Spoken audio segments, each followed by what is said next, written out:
Hey guys, just a follow up on my Cardioversion, which I had on April 3rd this week, 2024. It was the first Cardioversion I've ever had, and fortunately, it worked.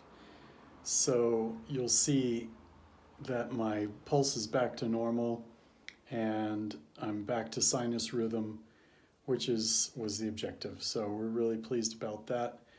The big challenge now is how to hang on to that sinus rhythm, to keep it there and not to go back to atrial fibrillation, either episodic or persistent, because that was the main problem. I had entered into persistent atrial fibrillation, which means that you are heading towards permanent atrial fibrillation. That's definitely what I want to avoid. So I've been trying to make good choices as far as lifestyle goes, sleeping better, eating better, watching my weight, exercising especially, and reducing stress, which was the big one for me. So it's really about holistic care of myself, but I do realize that my heart has gotten used to it, and those signals that are being sent out from that part of the heart that causes that fibrillation due to some kind of inflammation or various factors contributing to inflammation. Yeah, that's what I have to do. I have to do what I can do. So I was just taking a beta blocker. Was initially 25 milligrams per day, and then my cardiologist asked me to move it up to 50 milligrams because I was in persistent fibrillation. Before the cardioversion, as is typical, I was put on a anticoagulant or a blood thinner, and so the objective there is to get rid of any, if there are any, blood clots in the heart before they shock you, because they don't want to eject any kind of blood clots into your system, especially not your brain. So that was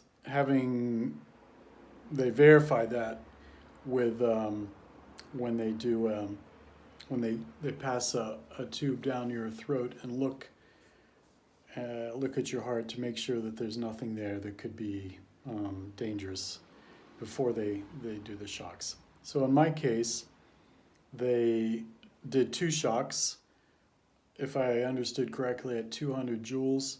The first one didn't bring it back to sinus rhythm, and the second one did, and that's all they had to do.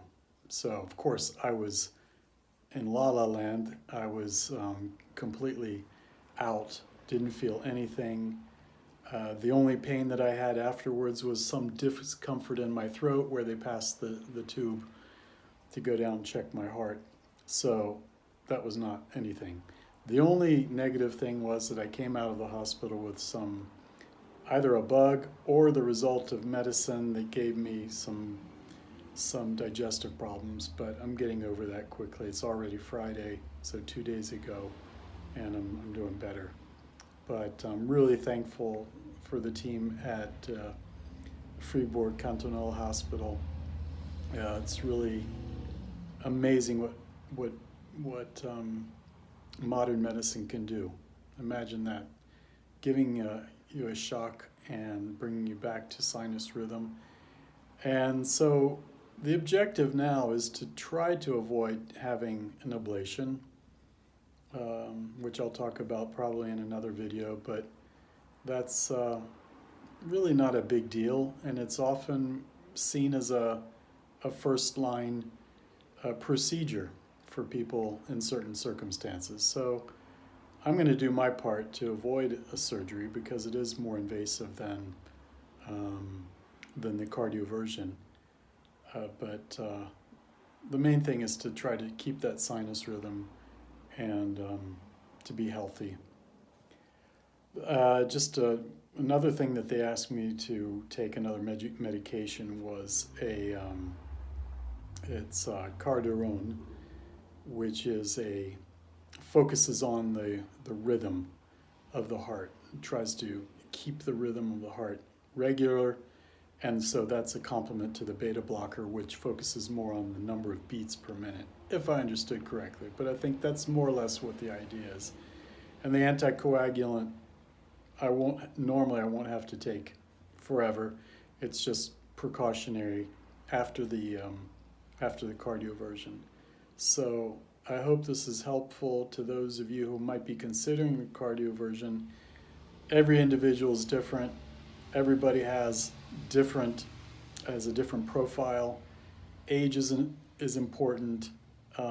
Your experience with atrial fibrillation, which is progressive, and that was the problem that I had, was that at the beginning it was episodic, it would come and go, and then gradually I would have it for longer periods, like 2 days, 3 days, and then in January this year I went into persistent atrial fibrillation. So that is just not a pleasant thing, because you can live with it, you can deal with it, and some people choose to do it, but for me it was worth going through this procedure to bring it back to regular rhythm. So as you can see, my beats per minute are back down when I'm resting, are down in the 60s, and I feel better. It's still a bit earlier because I'm recovering from just going through the hospital experience. It's never a pleasure. I didn't sleep that great, and anyway, it was worth it, and let's hope that this can last a long time. And I'm just thankful for our doctors and nurses who took care of me. Great team. And leave your comments below if you have any questions.